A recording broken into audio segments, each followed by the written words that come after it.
और भोपाल नगर निगम की नेता प्रतिपक्ष शबिस्ता जकी ने राजधानी में इस्तेमाल होने वाले पानी को लेकर अपनी द्वारा पेश की गई एक जांच रिपोर्ट में एक अहम खुलासा किया है जो काफी चौंकाने वाला है।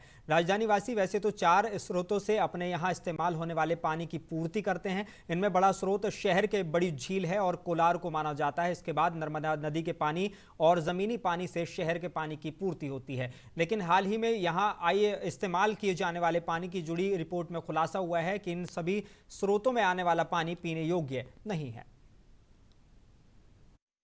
हमेशा हम यही चाहते हैं कि सुधार हो। नगर निगम में अगर कुछ गलत हो रहा है उसका सुधार होना चाहिए। अगर हम वरिष्ठ लोगों को अपनी एप्लीकेशन, अपनी शिकायत देते हैं उसके ऊपर संज्ञान लेना चाहिए।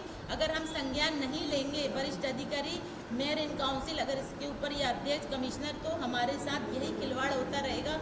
एक ना एक दिन तो सबको आगे आना ही चाहिए और सभी, चाहे पक्ष वाले हों या विपक्ष वाले, सबको इस मुद्दे के अंदर बिल्कुल आगे रहकर ऐसे गलत अधिकारी, गलत कर्मचारी, गलत सुपरवाइजर जो हम लोगों के साथ खिलवाड़ कर रहे हैं पानी के साथ में, उनके ऊपर कड़ी से कड़ी कार्रवाई होना चाहिए।